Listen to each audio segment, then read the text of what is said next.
Hello friends, welcome back to my channel. তো আজকে দীঘায় আমাদের দ্বিতীয় দিন। এখন বাজে সকাল 7টা। তো আজকে ফুল ব্লগটা তোমরা দেখতে থাকো। আজকে যাব জগন্নাথ মন্দিরে দীঘার। আর এখন এখন হালকা হালকা বৃষ্টি পড়ছে।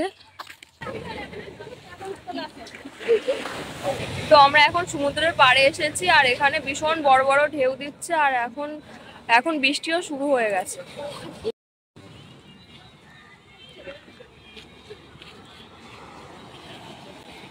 তো গাইস, জগন্নাথ মন্দিরে যাওয়ার খুব ইচ্ছা ছিল, বাট যেতে পারলাম না, খুব বৃষ্টি হচ্ছিল তখন, সেই জন্য তাই আমরা সবাই মিলে চলে আসলাম মন্দারমণিতে এখন। তো গাইস, মন্দারমণিতে এসে আমরা প্রথমে ভাত খেতে বসে গেছি। তো এখানে আছে ভাত, ডাল, শুক্তো, পটলের তরকারি, আচার এবং আলু ভাজা, এবং আছে ডিম ভাজা। আমরা এখন মন্দারমণিতে সমুদ্রের ধারে চলে এসেছি।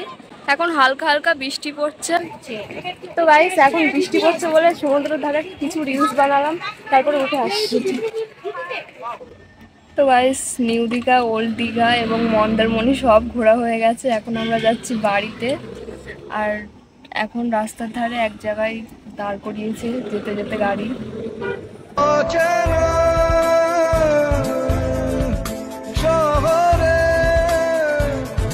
তো গাইস, আমরা মন্দারমণি থেকে 1:30টার দিকে বেরিয়েছিলাম, আর এখন বাজে 4টে।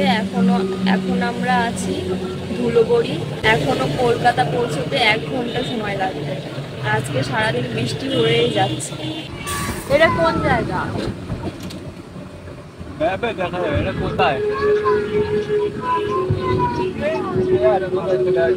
আমার এই শ্যুটটা হেভি লাগে। বম্বে আছে, বম্বে রোডে। ওই দেখো, ওই যে, ওই দেখো। তো ভাই, সেইমাত্র বাড়ি চলে আসলাম। তো এখন ভীষণ টায়ার্ড। তো ব্লগটা এখানে এন্ড করছি। দেখা হচ্ছে নেক্সট ব্লগে। টাটা।